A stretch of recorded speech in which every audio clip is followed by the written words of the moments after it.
আসসালামু আলাইকুম রহমতুল্লাহি ওয়া বারাকাতুহু। আলহামদুলিল্লাহ ওয়াসসালাতু ওয়াসসালামু আলা রাসূলিল্লাহি নবিয়িল কারীম ওয়া আলা আলিহি ওয়া আসহাবিহি ওয়া বারিক ওয়াসাল্লাম। আজ যে বিষয়বস্তুর উপরে আলোচনা হবে সেটা হচ্ছে যে একটা মুসলমানের ভাইয়ের কাছে যে জিনিসটা থাকে, যে মুসলমান ভাইয়ের কাছে জিনিসটা থাকে না, তাকে সেই জিনিসটা একটু সজাগ থাকা। যেরকম কারো গাড়ি কিনে আল্লাহ তাআলা ক্ষমতা দিয়েছে, কোনো মুসলমান আল্লাহ তাআলা গাড়ি কিনে ক্ষমতা দেয়নি, তো তার প্রয়োজনে নিজের গাড়িটাকে একটু এরকমভাবে কারো বাড়ি দা আছে, কারো বাড়ি দা নেই, কুরুল আছে, কুরুল নেই।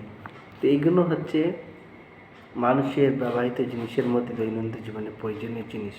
যদি কোনো ভাইকে আল্লাহ তাআলা কিনা তৌফিক দেয়, তো যে ভাইয়ের কাছে নেই তাকে একটু দেওয়া, এটাও একটা আল্লাহ রসুলের সুন্নাত ও সাহাবীদের সুন্নাত। যেমন একটা হাদিস পেশ করছি, আন জাবির ইবনে আব্দুল্লাহ আনসারী রাদিয়াল্লাহু তাআলা আনহু হাদ্দাসা আন রাসূলিল্লাহি সাল্লাল্লাহু আলাইহি ওয়াসাল্লাম আন্নাহু আরাদাল গাসওয়া ফাকাল ইয়া মাশারাল মুহাজিরিন ওয়াল আনসার ইন্না মিন ইখওয়ানিকুম কওমান লাইসা লাহুম মালুন আলা আশিরাতুন ফালিয়াযুম্মা আহাদুকুম ইলাইহি রাজুলাইন আও সালাসাতা ফামা লিআহাদিনা মিন যহরি জামালিহি ইল্লা উকবাতুন কা উকবাতি আহাদিহিম ক্বালা ফাজামামতু ইসনাইন আও সালাসাতান ইলাইয়া ওয়া লি ইল্লা উকবাতুন কা উকবাতি আহাদিহিম মিন জামালি। এটি মুসনাদ আহমদ 6 নম্বর খণ্ডের 118 নম্বর হাদিস। যে রসুল পাক সাল্লাল্লাহু আলাইহি সাল্লাম একটা যুদ্ধের ইরাদা করলেন, তো তখন মুহাজিরিন যারা, তাদের কাছে ম্যাক্সিমাম সওয়ারি ছিল না।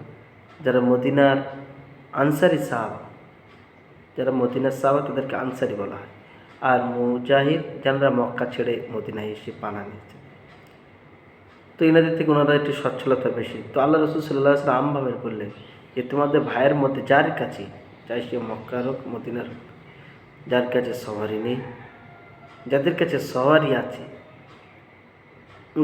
উট আছে, তো তারা যেন, যে সমস্ত ভাইয়ের কাছে উট নেই, তারা যেন তাদের একটু বসায়,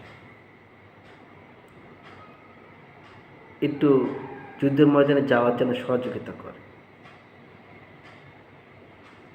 তো হযরত জাবির তারা বলছেন যে কে এক একটা উটের পিছনে 2-3টে করে মানুষ লেগে গেছে।